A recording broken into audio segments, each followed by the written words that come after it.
once it is started at night. Also has different times, like midnight, which is at 12 a.m. The night ends when the morning starts at 6 a.m. Yeah. All right. What source is that? Grammar Brain.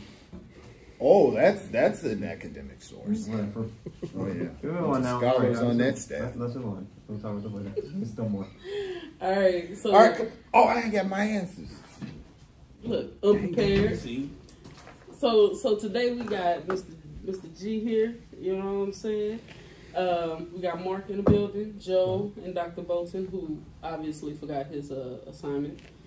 So today we will be doing all right, come on, we need to go. We only got an hour.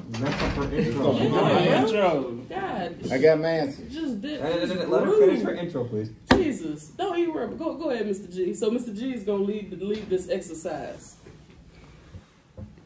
Cool. You ready? Yes, sir. Okay.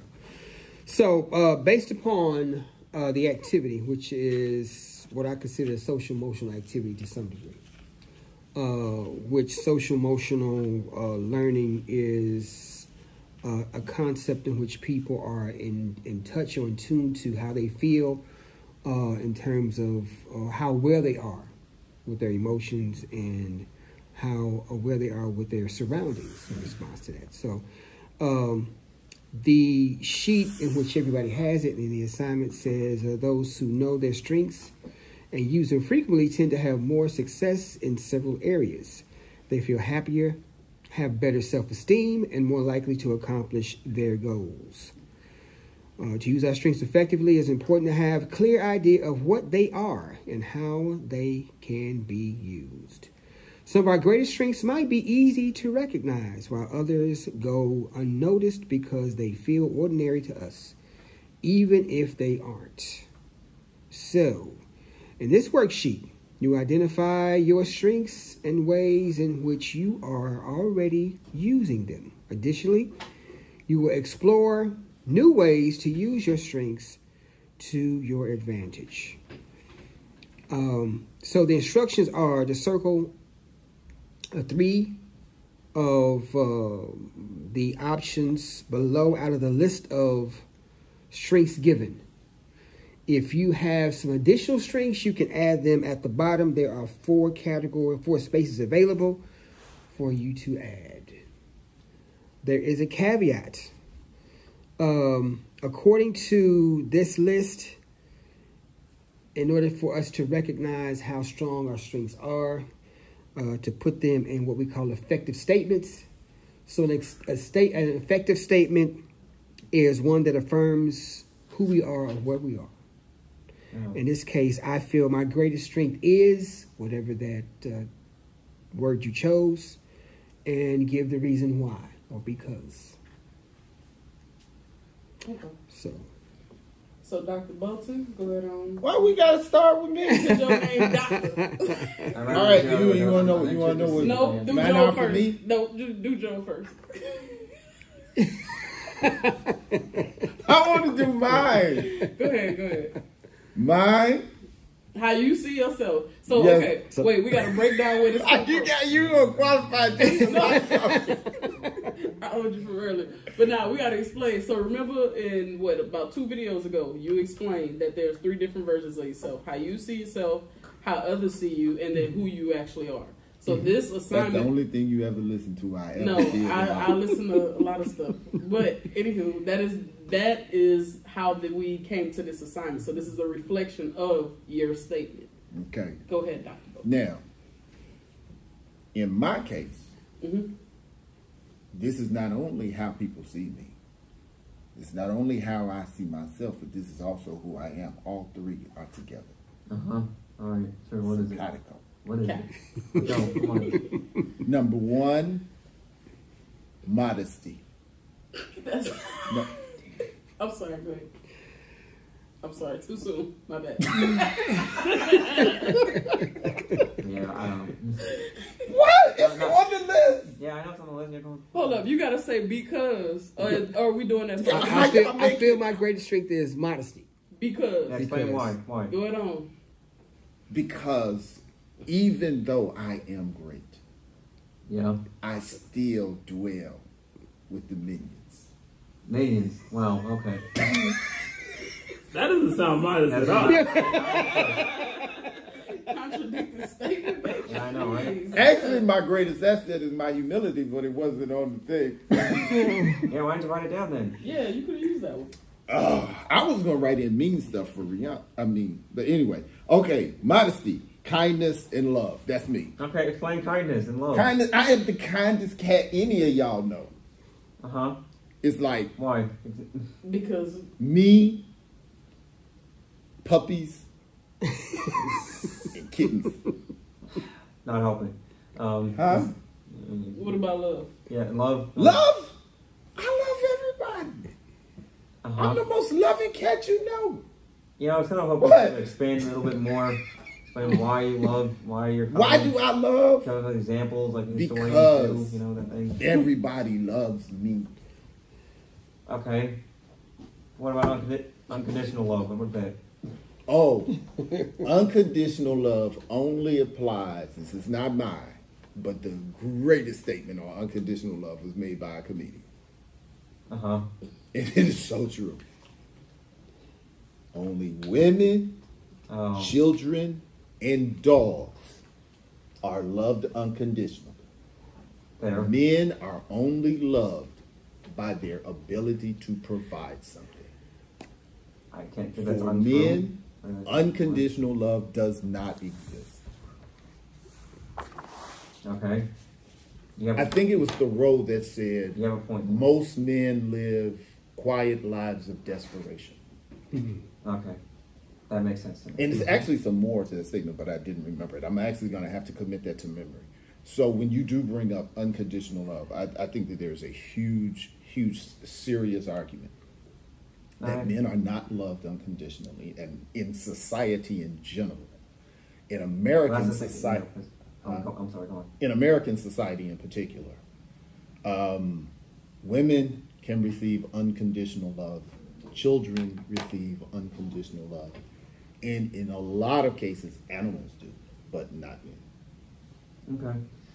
I understand that. So now what else am I supposed to do for everybody else? I'm Yeah, supposed you to gotta tell read everybody it. else? You gotta read it Everyone all. else. All Okay, other- Joel, I- flexibility, kindness, fairness. Rian, ambition, independence, love. Tracy, kindness, independent, intelligent. All right, were you supposed to explain why you gave all those strengths, or no? Joel is probably the most middle ground person you're ever going to believe.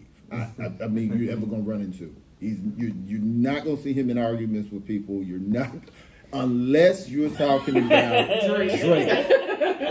And you on the stairs. Now hold on a minute. We wasn't even talking about Drake. We was talking about We were basketball. talking about basketball. And an analogy was used that turned into a 4-hour conversation that I conceded at least 4 times. And it was like, yo, you just conceding because you don't want to argue. But yeah, he's kind to everybody. He's flexible. He gonna try to work with you. As long as I've been at this university, I've never had anybody say anything bad about it. That's just how he gets down. It's just his movement. It's just part I don't care, part let's be fair. And he will stand up for jive that he feel is right. He will take an opposing position, but it's just never, it is the epitome of disagreeing without being disagreeable.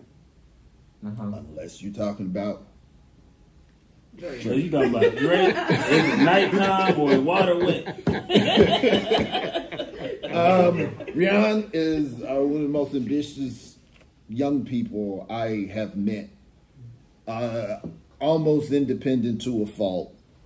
But everything that she does is rooted in love, even though she acts like she from the hood and she all shoot 'em up, bang, bang, I'm hard. Thug life tatted on the chest. Mr. G. She's soft as cottonelle tissue. Tracy is one of the kindest people, like sincerely kind. Like, this is just how I get down. I see him when nobody's looking. This is just how he is. Yeah. He's very independent, almost to a fault. whatever. Do the listening thing. I'd rather do it wrong my way than right your way. Yeah, great. Really pulling me up. Thanks. Very, very independent. And a lot more intelligent than most people think he is because he doesn't say a lot. But he's extremely insightful, very, very thoughtful. I do think that my three were better than anybody else. Yeah, sure. You're supposed to do 4. What? I said between 3 and 4. I did do a couple honorable mentions. So I if 3 was too hard, I did allow 4. That's fine. I should have put. What was another good one for me? There's so many good ones that fit me. Discipline. You tell me 3, it's 3. I'm disciplined. That's funny. So for you, I had discipline. What else? I had honesty. Ooh, yeah. Oh yeah. You dedicated to the truth. Curiosity and leadership. Yeah, that's right. All right. What'd you have for you? That sounds right to me. For me, I had creativity, independence, humor, and I think that was it. Okay. For Tracy, I had modesty, patience, intelligence, Oh, I'm patient, all right.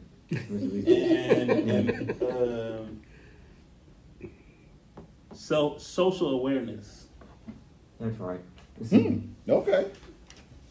All right, that's good. For Vlad, I had ambition, Yes.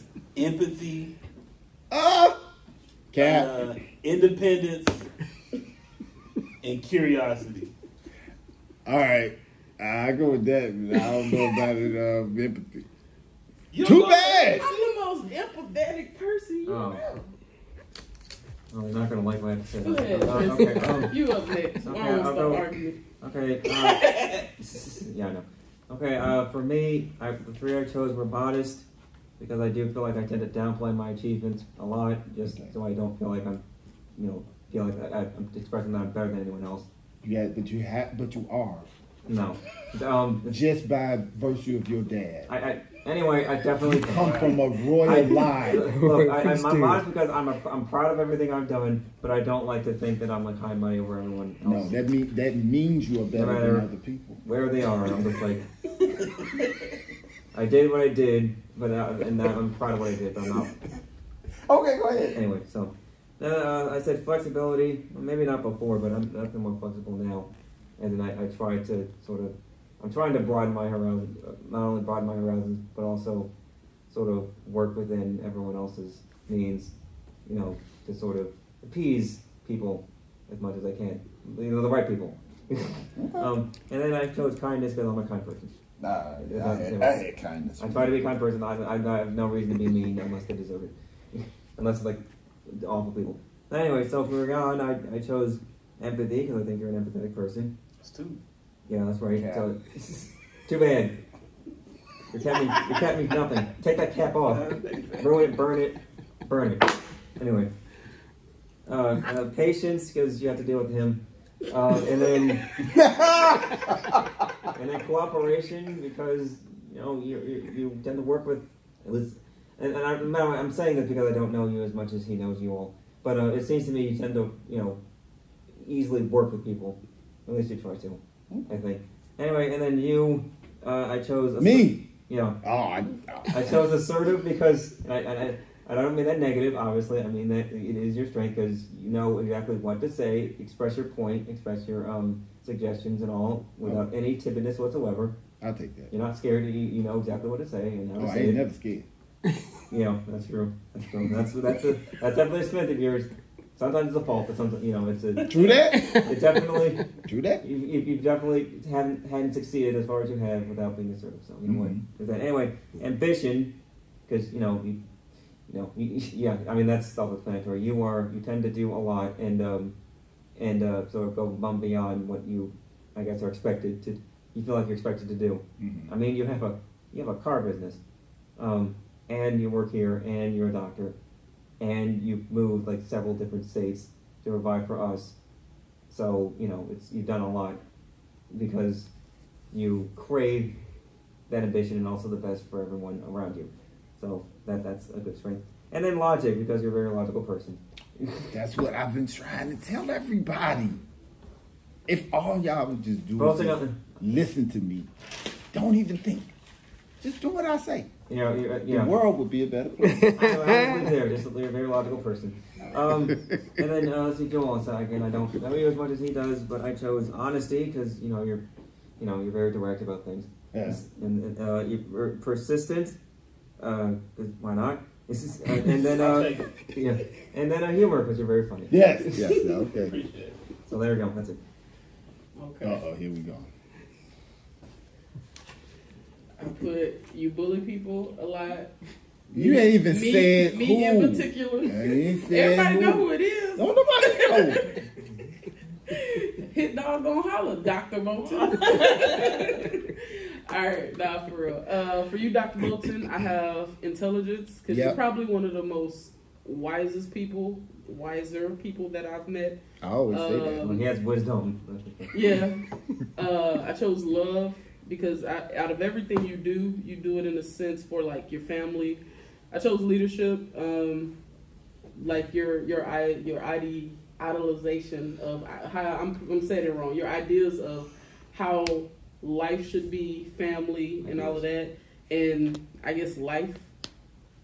To me, it comes off as leadership. Discipline, because I don't know nobody who had that many jobs at once. I think you had about 3.5, maybe 4 jobs when I met you, and still functioning and in school. I was like, I don't even know how you. I don't know. Me neither. You coming up close. I was scratching my head when I first met you, man. I was like, what? How many jobs you got? Hey, so yeah, discipline for sure. Joel, yours and ours was like almost wasn't what. So I have athleticism. You always talking about sports, playing sports, super active. You really care about health. Humor, you always got to joke about something. Nothing is ever too serious. Creativity, you know how to do a lot of different things, like all the way from making clothes to developing things on the computer. In anything I could think of, you probably got a hand in it. And independence, like you say, you hit your head in the wall. Go straight through that wall before you ask for help. Mr. G, this is gonna be your first one. So I have wisdom. So since we first met, I used to gravitate to the back to come holler at you about life stuff, social awareness. I think you have the ability to be super aware of a lot of different things as far as different age groups. Open-mindedness and love of learning is the last two I have for you. Cool. What about you? Well, I was going to... Oh, okay. Yeah. All right. So, Tracy, I got cooperation. Just looking at y'all's relationship together, I think it's super dope. So I think, at least, and like I said, I don't know you super well, but based on what I know, just seem like you come off as like cooperation. Honesty, discipline, because I'm like, what, you're 24, 25? Yeah. Just finished, shout out to him, he just finished his master's. And going into a doctoral program, I don't know anybody. Right, pay rent. Yeah. I don't know anybody your age. You gotta stop it from hitting. I don't know anybody your age who has achieved those things. So that's like respect, props to you, and flexibility. So I think since knowing you, the conversations we had in regards to different subjects. It's been like super like flexible. Yeah. So yeah, I agree with that. Myself, I have ambition, leadership, discipline, and empathy. That's 3 for empathy. Wait a minute. Do it again. Ambition, leadership, discipline, and empathy, and intelligence. I gave myself extra. No independence? Nah. That's crazy. That's crazy. I think I'm doing better. Stop. I think I'm doing Stop. Three different ways. Three different ways. I had independence, ambition, empathy, and curiosity. Okay, I got ambition and independence too. What's your 3? So my 3 was ambition, leadership, discipline, and empathy. And then I gave myself an extra one, you know. Well, all three of us gave empathy. Ain't nobody gave her no empathy. I Yeah, got a lot y'all of just trying to be empathy, nice. I got a lot of empathy. You the one. You got a lot of love. That too. You ain't got the patience for empathy. I do got patience with my family. Sometimes. I ain't even messing around. All right, Mr. G. So, given everybody's perceptions about other folks, when it comes down to how we socialize, a lot of times we project a lot of things to people. That's how we oftentimes come up with our own perceptions about ourselves and other folks. So, how did you, or what did you factor into when you had to choose your perspectives about individuals in the room? Experience? Experience? Yeah. How so? Shit. I guess for me, it was just what has my day-to-day interactions been with you? What have I seen? What have I noticed? Mm-hmm. So that would probably be where mine come from. Okay, all right. Yeah, the consistency in your conversation, the consistency where your conversation, actions, and ideals align. Like, this is my conceptualization of the world. This is my offering to the world, my actions. And this is how I represent myself through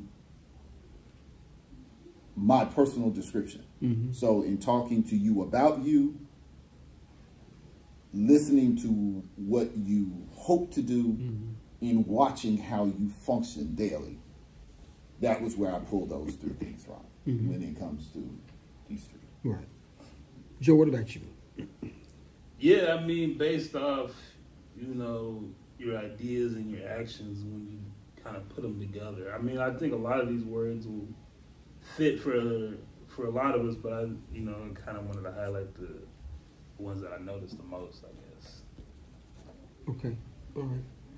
Tracy, what about you, sir? Ask the question again. I'm sorry. What? Wait. Do they have one on here to say distracted? Anyway, Multifaceted. Based upon how we project to other folks, where do your perceptions come from in terms of how you look at these three individuals?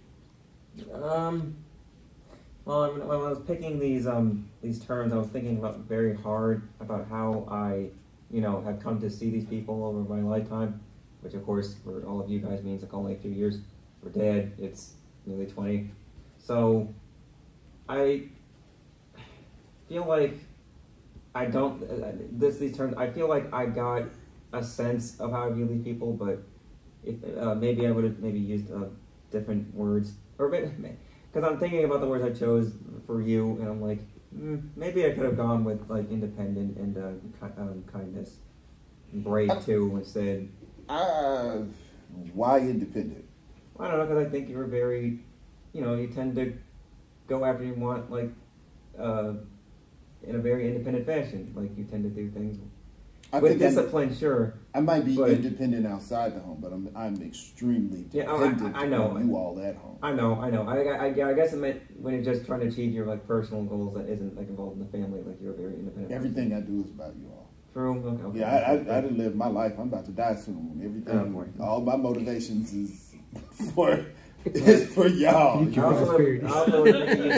would have used creative too, like the words. I mean, all of the top good ones apply to me. Sure. You know what I'm saying? I think we need to put like all the words. bunch of bad. You should have had. Yeah, you should have had something for. I think all the words that I use, like here or that I wrote down here, make sense.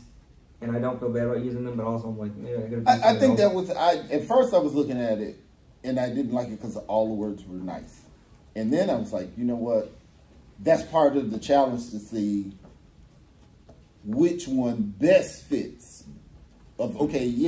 Caring applies, but if I have to narrow it down to these three, Yeah. what is the overall thing? Which really surprised me because of Joel's, because I would have thought creativity would have been the main one that, but I think more so this is more of what I see in you as opposed to what you are, because as I'm looking at how this is panning out, I'm seeing what's most important to me about Joel as opposed to who Joel really is. Now I'm going to see, I really do think that is what this is.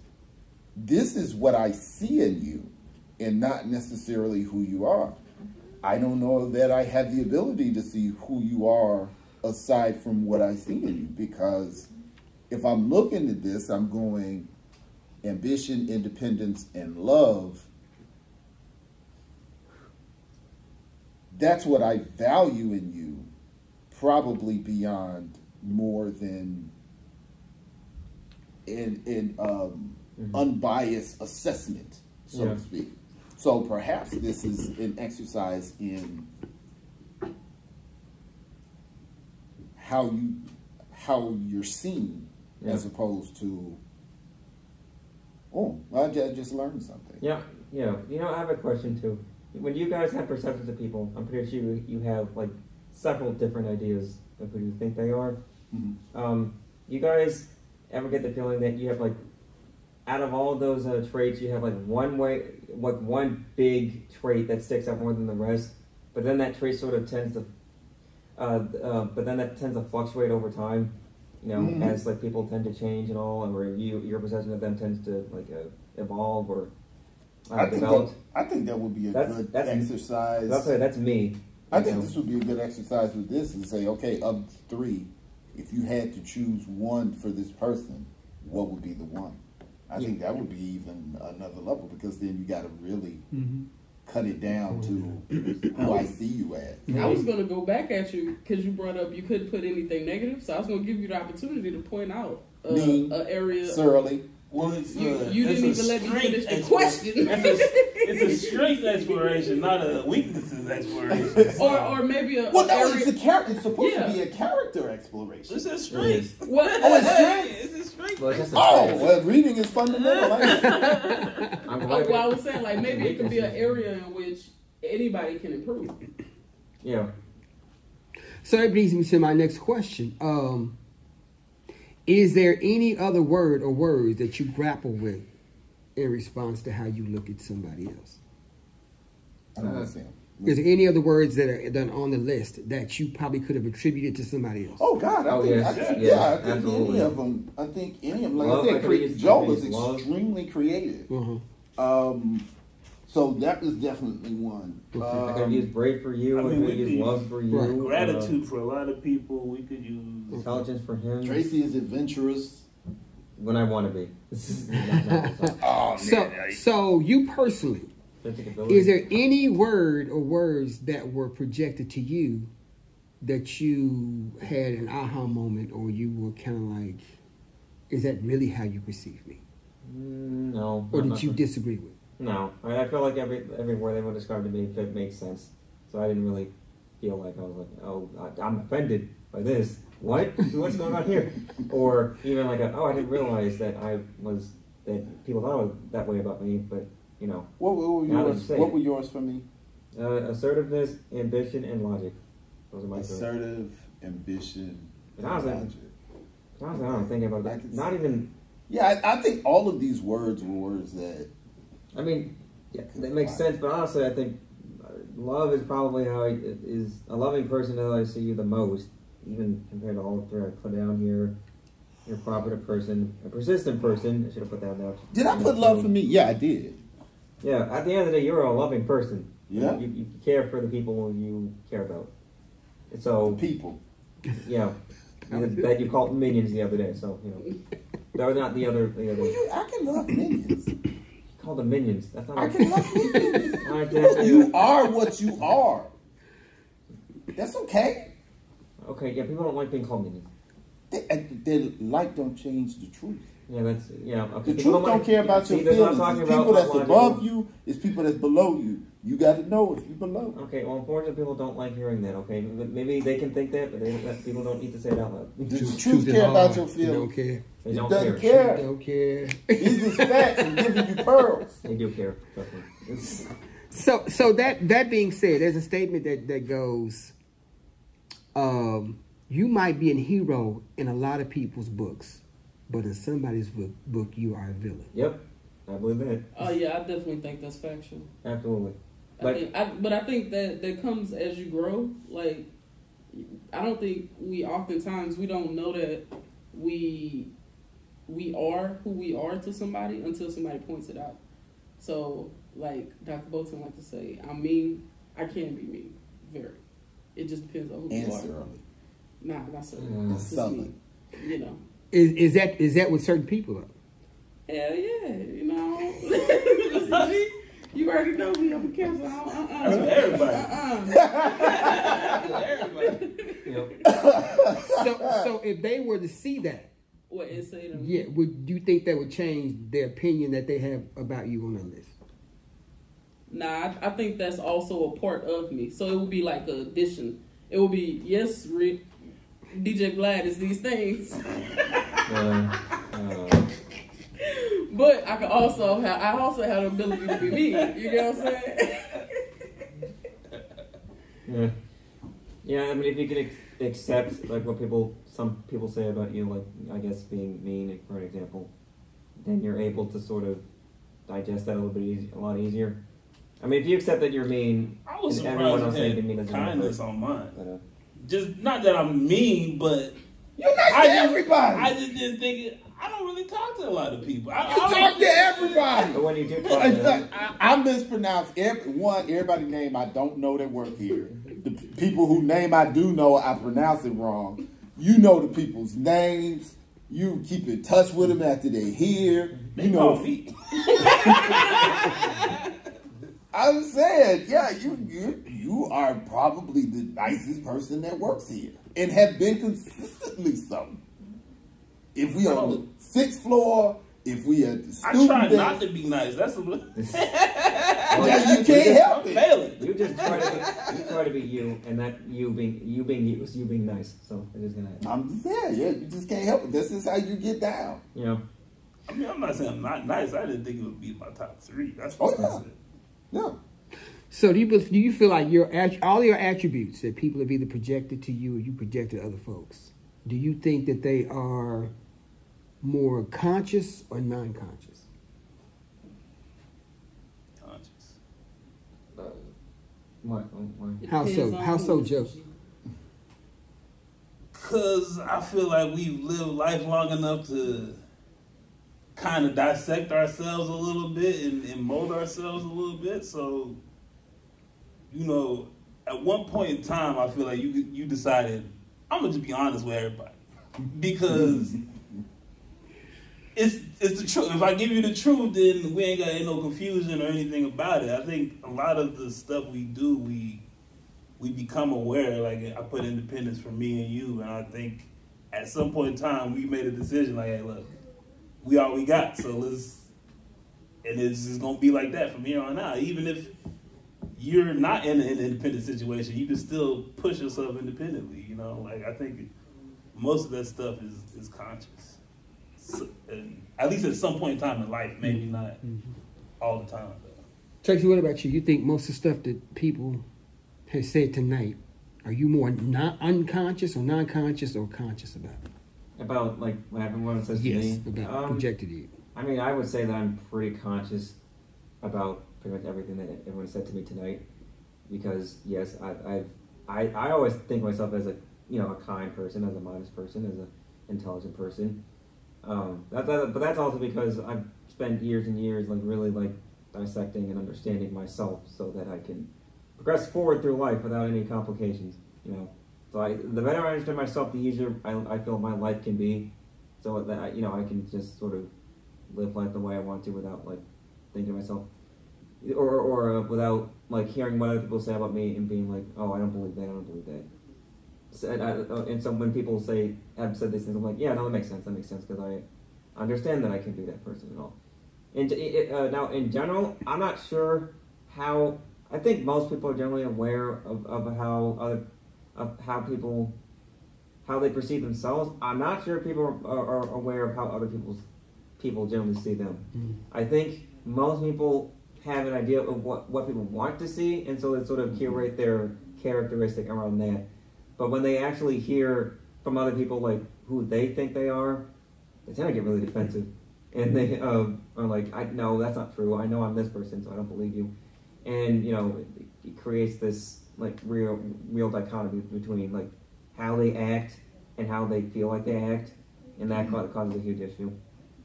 And that's not my opinion. No, I'm not.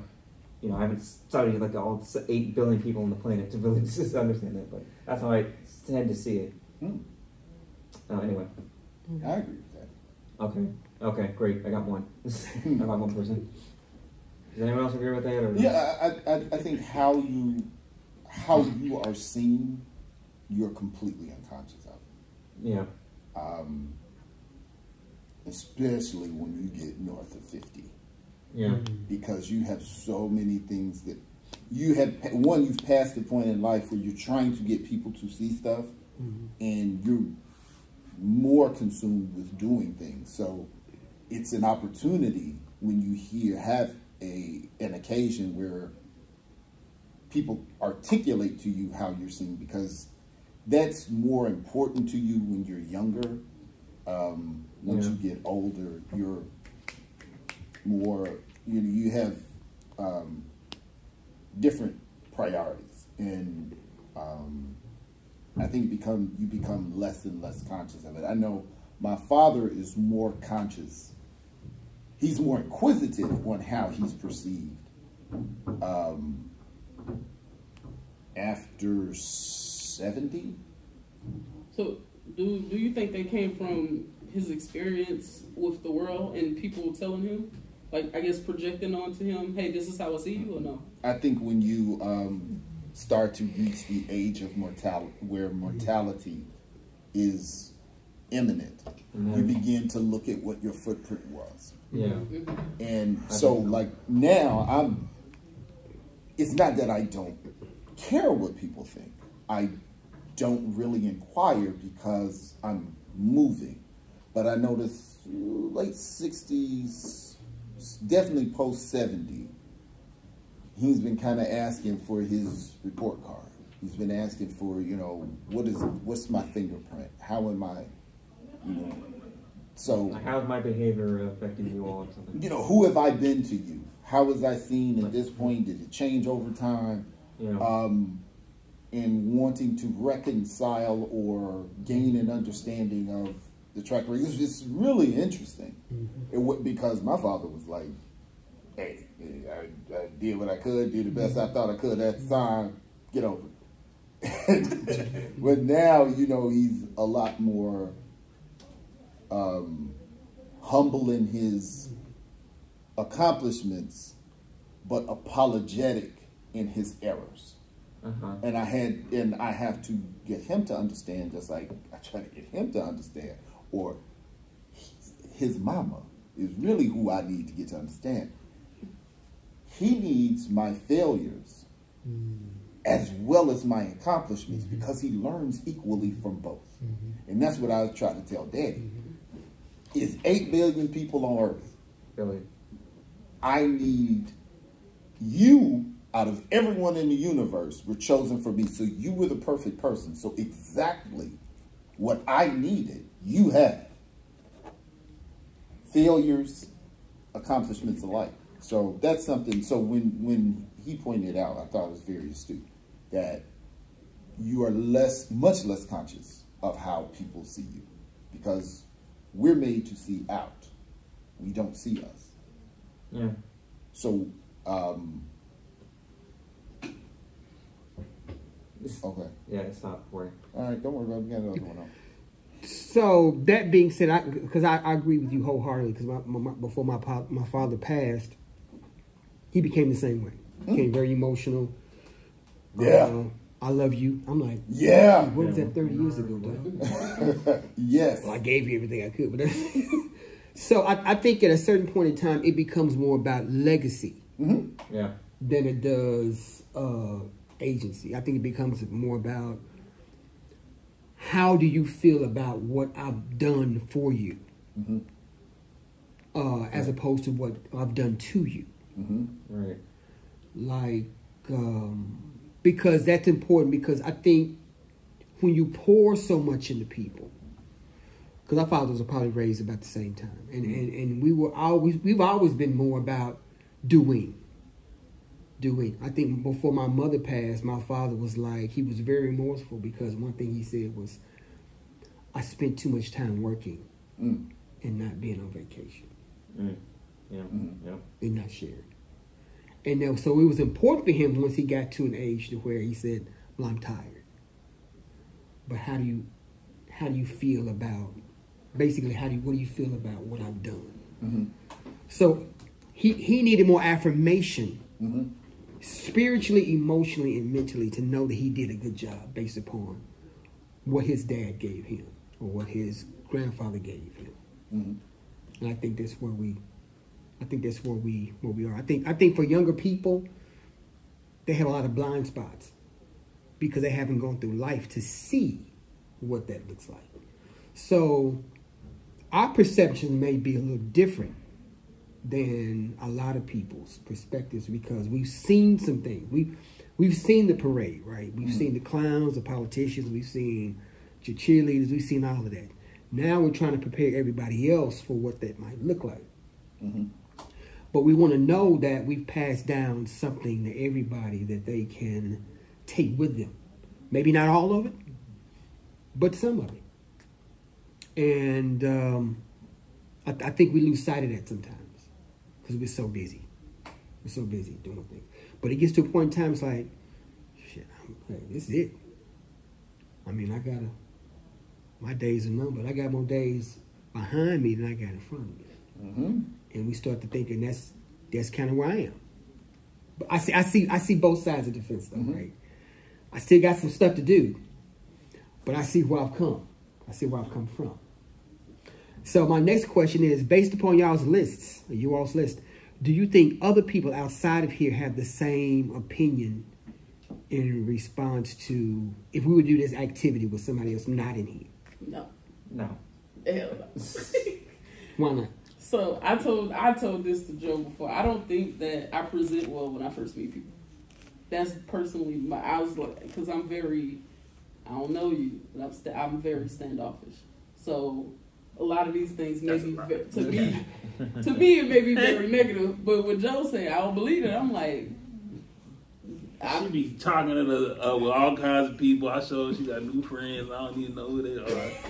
I'm like, I thought you didn't talk to people. If they come talk to me, I'm not mean, but it's like I don't know your intent. So until I can trust your intent, then I begin to open up. But I definitely don't think I present well when you first meet me. You didn't present well when I first met you. Well, you didn't either. No, I did. You No, just you weren't didn't. smart enough to realize what you were up against. Modestly. I thought it was to you You didn't recognize the greatness in the room. The fact that you couldn't feel that vibration is not my fault, and I can't take responsibility for that. But I do kind of side with Joe because A, you come to the Christmas party. B, go get the Patron. Start pouring it for everybody. You don't even know. Don't even drink none. Drink it up too. And I'm like, look, it's cheap tequila in the house. Why are you grabbing my most expensive? I'm like, you don't even know her. I don't even know her. Why are you giving her a shot of Patron? So I don't know. You. I think in certain situations you clam. In other situations you don't. Because I've heard you say that, and I've played back the other social situations. I see you come in. You came in when you met my family. You wasn't like, oh, I'm gonna sit on the couch. If they say something to me, I'll say something to them. You was all up in the way, trying to get baby pictures and all the stuff with my mama. I got to hide stuff. So I don't know that you play differently. I think we all wear different hats and we all have different defense mechanisms. And based on the environment, we're quieter at other times, we're more gregarious at others, we are leaders in some, we're followers in other situations. But I think you're pretty much who you are all the time. In just the situations I've seen you in, I don't think you really play differently. I think you pretty much play the same. I think I have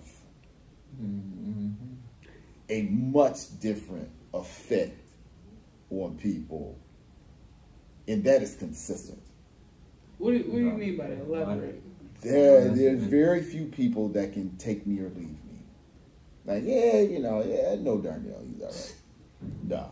To be fair. It's either I absolutely despise him or I love him. Yeah. And I have grown comfortable with that reality because that's just something I've always had since I was a child. It's just, that's just how it is. So I think I have a much more diverse response. And me and Joel talked about that. And he was like, you do the same thing to everybody. You function in the same way when everybody comes here, no matter their age, their race, their gender. You do the same thing. But you get oddly different responses. Completely different. Night and day. So is it you or their perception of you? I have no idea. I have no idea. I just know I that. think it's both. Maybe. I would think it's a perception of themselves, usually. Yeah, because I think a lot of people are, they may be taken back by the things that you say in the intellect, whereas like that's where they begin to possibly clam up this, that, and the third. Yeah. Like, although you may start the conversation off with hey, get your master's degree, da da da da. That's the start. That's generally the start of the conversation. Some people gravitate towards you. They want to feed off the information. Other people, they may take something that you say and take it completely wrong, where y'all end up in a verbal altercation almost. I don't end up in verbal altercations. Okay.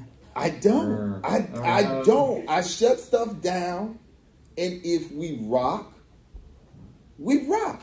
If we don't rock, we don't rock. I think people are surprised at how clear I am. If It's no pretense. if we don't gel, I don't play like we do.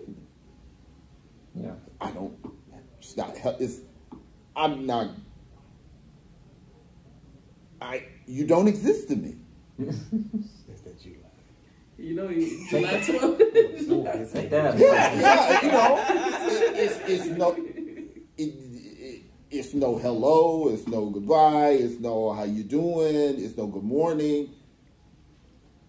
You do not exist in my world. Now, if it's a situation that I'm paid to communicate with you, I will communicate with you to the extent to which I'm paid to communicate with you. Most people, as I've gotten older, lack the value of my aggression. So I don't do anything to you. I just don't do anything for you. Uh-huh. That's the beauty about knowing who you are. I don't have to hurt you. That's all I do. I can remove my kindness. People who have to hurt you are unkind people. Yeah. Yeah. That means I have no kindness to retract. Yeah. So I have to do something bad. But beautiful people, wonderful people are blessing people. So your punishment This is no kindness at all. is the absence of my goodness. Yeah. Because I can't handle my wickedness. It's not transactional. Like, I don't have to, just because you give me something, I mean, I have to give it back to you. Yeah, we're not on transaction. I'm Oh still yeah, obligated. yeah, oh yeah, I'm yeah, still yeah, obligated yeah, to- Your attitude does not dictate my behavior. Yeah. That's number one. Okay, I don't have to be ugly because you're ugly. Because I'm responsible for my ugly. No matter what you did, I'm responsible for it. And my ugly is not good. Yeah. So I have to, Yes, sir. you would rather be a warrior in the garden than a gardener in a war. You want to be a man capable of destruction with the ability to control it than a man who lacks the ability to be dangerous. And you have to understand your danger. Because I have too many things to lose to succumb to my anger and the consequences thereof. So I'm not even going to let you do that. I'm not going to go there with you. And when you are the purveyor of beauty, people feel left out when they see beauty being passed around. Uh-huh. Yeah. That's their penance for messing with you. Yeah. They have to live in ugly. Yeah. Beauty comes from me. Mm-hmm. So so I do have that effect, but I learned early because I have that effect. How do I maximize this in a way that is, for lack of a better term, and no religiousness connected to it, godly? But yeah, no, That's good. That's good. And I think that's where, at some point in time, you got to realize what your core values are. Yep. Mhm. Yep. And not compromise that for anybody or anything. Going back to my father, I think he wanted to know, were my core values, were they able to sustain who you are? Because eventually at some point in time, you are going to be me. Mm-hmm. Mm-hmm. And it's funny because when my father passed, I looked in the mirror one day and I said, I'm my father. Mm. I had many of those Man, epiphanies. yes. And throughout 30s, throughout 40s, especially once I was married. Yes. Especially when I had, Oh. and you just call back and be like, dude, Yeah. I remember when you said this, thus and so forth. And now I'm completely aware of it. And what was really funny was when he and I switched places. First, it was out of gratitude and kindness. And now it's getting out of necessity. And for him to understand that this is not a gift, this is cashing a check that you wrote throughout my lifetime. You've invested. Fulfillment, yes. Now it's time to harvest. So, well, man, this is too much. Well, no, you got the harvest you planted. Now, you didn't think you planted that well. You just got a good harvest this year. You know, so it's that manhood line is that's why that Thoreau comment. I have to learn by heart the rest of it. I have it written down, but most men living quiet lives of desperation. A lot of people will never understand that, and I have to prepare him for that.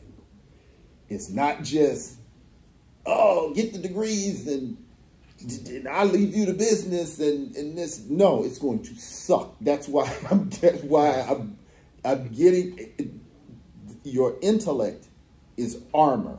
Your the money is armor and weaponry, resources, because life is going to suck. Yes. And you are going to be responsible for multiple lives. Yes. Because our understanding is, if something ever happens to Daddy, everything goes to you, and you have to take care of Mommy and Ariana, his sister.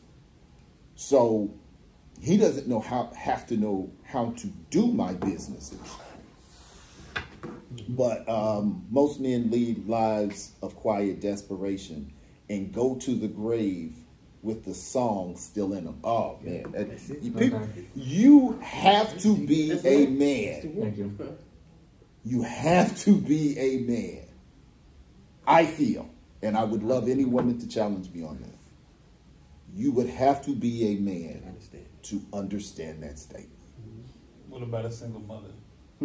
Single mother wouldn't No. understand that statement. No. Why not? Because women can experience unconditional love, Right to that. especially in our culture. Men can't. You don't It's- think there's a situation where women can't receive unconditional? Like, I think it's more. I do. Well, that's what I didn't It's- say. All women I do. said it's more- That's a completely different It's statement. more common though for women to see. Yes, unconditional love. I'm saying that the probability and possibility is there. It is completely improbable. 80% of divorces are initiated by women. but Now- I'm saying a woman could feel that statement if she was a single mother. She wasn't really ever loved unconditionally, unless I guess her kids maybe. But the whole time you worried about providing for them, you'd be in a desperation mode a lot of times. You can be quiet. You can have a life of desperation. But what that statement, and you can take it to your grave. What that statement is saying is indiscriminate of what life or experience you have as a man. This is what most of them, the majority of them, are going to be in this position because of how our culture functions How it's functioning. and the responsibilities thereof. Our women and children first, if the ship's going down. Save all the women and children. It's men saving them. That's not what it's expected. Right. So our mindset is if I do my job right, my family is standing on me. I'm sure. If I do my job right, my goal is to push them forward. My goal is for my wife's life to be better because she met me. Even if you take it biblically, the Bible says, men, love your wives like Jesus loved the church. Women, submit to your husbands. Yep. Now, if a man loves his wife like Jesus loved the church, Jesus died for the church. So for her happiness, you would die for it. If we're just going to go by scripture. She don't even got to love you. All she got to do is submit. That's how it was written. So in a lot of our culture comes from Judeo-Christian values. We're a Protestant nation. And, it kind of is what it is. Well, We got 2 minutes. so it seems. Oh, we all have to do it for an hour? Okay. Yeah. All right. Any closing thoughts on this experiment that we did? This is not experiment, you know what I mean? This, Yes, this is what it is. oh, yeah. Activity. What are your closing thoughts? My closing thought is Do that, you think men leave lives of quiet desperation? I mean, quite desperation. I mean, I do think that a lot of men are expected to fulfill a role and fulfill responsibilities that have been set for, many, many centuries, honestly, since society has even began. So I do feel like in many ways men are sort of feel like it is their right to perform and exist to out of, I Is guess, it right or quiet their desperation. requirement? Well, they feel they're required. It's less of a right than required. They feel like it's something they need to do rather than something that is that they can do. I think you're right. Because They do what feel if like- you don't have the They do feel like talent there's to a do it? requirement, Yeah, I know. And some people may feel like they don't have the talent to do it, but they still feel like they need to do it. Well, the expectation is going to be the expectation is going to be there always, pretty much, even to this day, while as gender is being reevaluated and everything. And now think about our community, where especially for black men, our women out earn us. In America, value is an external reality as opposed to an internal reality. Yeah. Try living that life that I'm socially unvaluable, yet I have the responsibilities and expectation to provide and lead. Yep. That's a sad existence. It is. I mean, it is. And I hate that. That's why I really hope we all as men can come to a place where they feel like they're not required to be like the main leaders. I think there's no harm in having the feeling of the requirement. I think there's no harm in the reality. I think I actually subscribe to it, but I think that's where we need those levels of brotherhood. Yeah, sure. Yeah, that's a good thing. Our elders are reaching out to our young men. Our married men are reaching out to our single men. Our able-bodied are reaching out to our disabled, where we are reaffirming that it's okay, because taking it to the grave is the sad part. Yeah, that's the thing. I think what concerns me is that it seems like we only do that when it is an emergency or when there is a sudden need. I think we'd be lucky if we did it in an emergency. Yeah, and nowadays, yeah.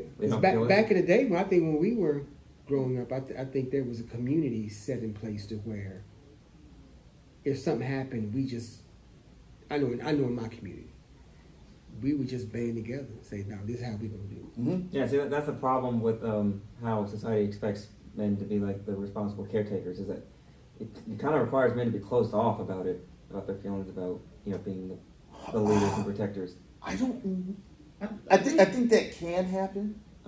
But it used to be a time where, and I remember this is in the 70s, we had those real bad winters in Chicago and Indiana.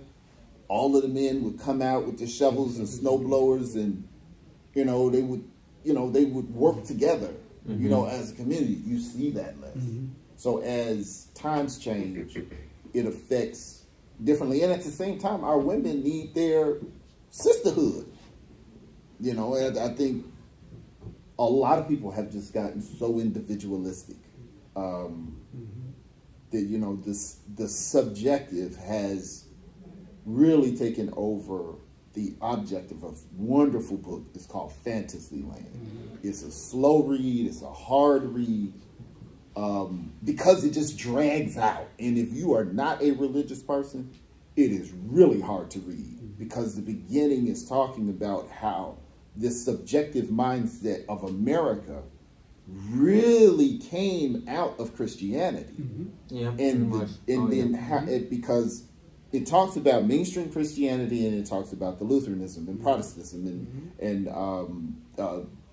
the Jehovah's Witness and the Mormon and the Episcopalian, and how many ways people have subjectively said, oh, I'm going to make up God the way I want God to be.